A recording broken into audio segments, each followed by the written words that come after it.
Hello guys, मैं आपकी friend Pallavi आपके लिए एक प्यारा सा वीडियो लेके फिर से आ गई हूँ हॉस्पिटल से रिलेटेड। ये एक ऐसा वीडियो है जो मेरे एक फॉलोवर्स ने मुझे क्वेश्चन किया था कि क्या आप बीडीएस करने के बाद उसके बाद एमएचए या एमबीए करने के बाद मतलब MBA in hospital administration MHA करने के बाद क्या आप मेडिकल सुपरिटेंडेंट के पोस्ट पे आ सकते हैं। तो जी हाँ, ये वीडियो उनके लिए भी है और जिनके मन में ये क्वेश्चंस है उनके लिए भी है।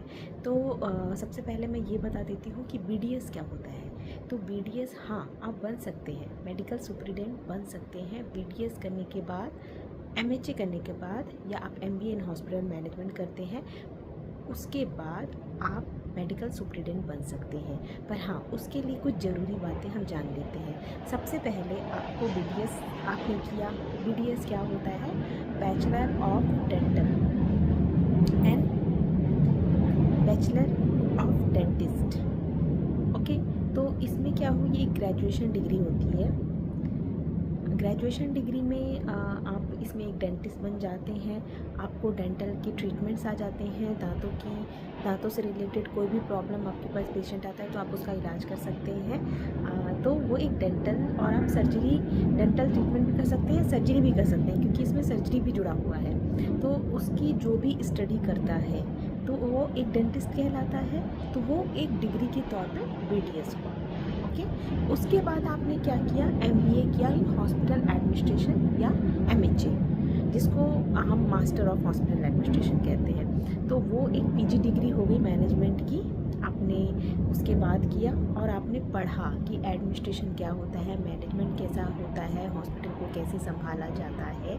मतलब इसमें क्या थ्रू आपने एक तरह से पूरा पढ़ा, marketing department, HR department, quality department, administration department, operation कैसे संभाला जाता है, वार्ड्स को कैसे संभाले जाते हैं, बेड मैनेजमेंट कैसे किया जाता है, इवन फ्लोर मैनेजमेंट कैसे किया जाता है, इवन सारे डिपार्टमेंट आपको पढ़ने पड़ेंगे। इसके अंदर बायोमेडिकल हो गया, सिक्योरिटी हो गया, सब इसी के अंडर आते हैं। इनको एडमिनिस्ट्रेशन से रिलेटेड सारी चीज़ें आनी चाहिए। ओके, सब्जेक्ट वाइज तो आप पढ़ते ही हो, पर जब एमबीए कोई भी एम्प्लॉय के तौर पे आप काम करते हो तो आपको एक पूरे हॉस्पिटल को मैनेज करना आना चाहिए। चाहे वो डॉक्टर से लेकर हो गया, नर्स से लेकर हो गया, हाउसकीपिंग से लेकर हो गया, फूड से कोई प्रॉब्लम है, सब आपके पास ही आएंगे। सारे पेशेंट के क्वेश्चंस भी आपके पास आएंगे, इवन एम्प्लॉय के क्वेश्चंस भी आपके पास ही आएंगे सॉल्व करने को।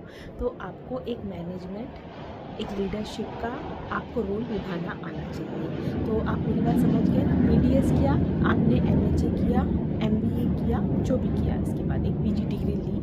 उसके बाद हम आते हैं मेडिकल सुपरिटेंडेंट कौन होता है।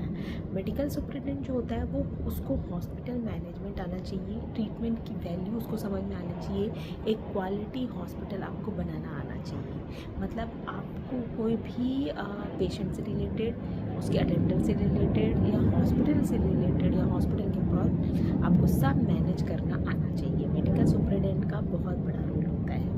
ओके, तो सबसे पहले आपको एम्प्लॉयमेंट मैनेजमेंट आनी चाहिए। ओके, दूसरा चीज़ है आपको बजट मैनेजमेंट आना चाहिए कि किस तरह से आप एक वैल्यूबल बजट में आप एक हॉस्पिटल को रन कर सकते हो, उसको ऊपर उठा सकते हो, उसको ग्रो कर सकते हो। तो ये मतलब मिनिमम बजट होना चाहिए, पर क्वालिटी आपकी अच्छी होनी चाहिए। हाई क्वालिटी आप कैसे मेंटेन कर सकते हो, फिर आपके जो एमआरडी के रेट्स हैं, रिकॉर्ड्स हैं, उसको कैसे आप मैनेज कर सकते हो। आपके पास पेशेंट कैसे मतलब क्वालिटी वाइज अगर आप अच्छी सर्विस दोगे तो पेशेंट आपके पास वापस आएगा। तो ये सब मैनेज आपको करना आना चाहिए।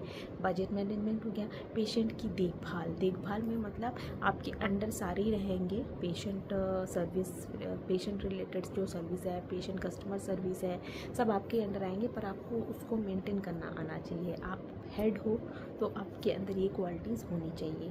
आपको क्वालिटी ट्रीटमेंट करना आना चाहिए। ओके, अब स्टेप्स क्या हो गए? आपने बीडीएस कंप्लीट किया, आपने एमबीए या एमएचए कंप्लीट किया, देन आपको एक्सपीरियंस चाहिए। आप हॉस्पिटल में आप एक्सपीरियंस गेन करो, आपके पास जितनी एक्सपीरियंस होगी, आप अलग अलग वार्ड में काम करोगे, अलग अलग डिपार्टमेंट में काम करोगे, तो क्या होगा कि आपको एक्सपीरियंस होगा। और इस तरह से जब आप एक्सपीरियंस गेन कर लोगे, आप फिर उसके बाद मेडिकल सुपरिटेंडेंट के लिए अप्लाई कर सकते हो। जैसे मान लो आपको 10 साल का एक्सपीरियंस हो गया तो बहुत ही अच्छी बात है। इस तरह से आप BDS के बाद भी एक्सपीरियंस की ज़रूरत पड़ती है। आप ऐसे डायरेक्ट नहीं मेडिकल सुपरिटेंडेंट बन जाते हो।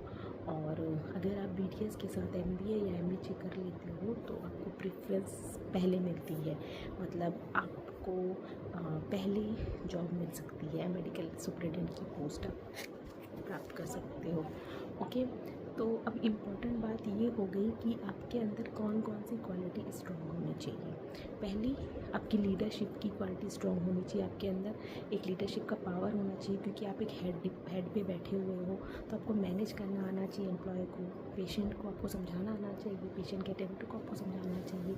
कोई भी प्रॉब्लम हॉस्पिटल से रिलेटेड आती है तो आपको ही मैनेज करना है उस पेशेंट को, उसके अटेंडर को समझाना, उनको कूल डाउन करना, मतलब एक तरह से पूरा मैनेजमेंट करना। आपको प्रॉब्लम सॉल्विंग आपको होना चाहिए, एक गुड लिसनर होना चाहिए, आपके अंदर क्वालिटी होनी चाहिए कि आप सुन सको। क्योंकि एक ऐसा रिलेटेड, मतलब ये एक ऐसा हॉस्पिटल, एक ऐसा डिपार्टमेंट है जो ह्यूमन बीइंग से जुड़ा हुआ है।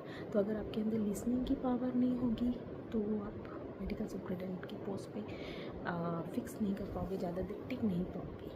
तो आपके अंदर लिसनिंग की पावर होनी चाहिए। लिसनिंग के पावर के साथ साथ आपके अंदर प्रॉब्लम सॉल्विंग की भी पावर होनी चाहिए। मतलब आपको आना चाहिए प्रॉब्लम सॉल्व करना, कि मैं क्विक कैसे डिसीज़न ले सकता हूँ। क्विक डिसीज़न का आपके अंदर स्ट्रेंथ होना चाहिए। आपको कैसे क्विक डिसीज़न लेना है आपको, क्योंकि ये हॉस्पिटल फील्ड है, ह्यूमन से रिलेटेड है। आपको डिसीजंस कई बार क्विक लेने पड़ते हैं। मान लीजिए कोई बड़ा एक्सीडेंटल केस आ गया, या कहीं पे बाढ़ आ गई, या पेशेंट एक साथ आ जाते हैं, तो फिर वो सब सिचुएशन में आपको क्विक डिसीजन लेने पड़ते हैं कि हम पेशेंट को कैसे हैंडल करें, बेड कैपेसिटी कैसे बढ़ाएं, कैसे हम ट्रीटमेंट लें, डॉक्टर्स किस तरह के हम डॉक्टर्स को जल्दी से हम बुला सकें। तो ये चीज़ें आपके अंदर होनी चाहिए।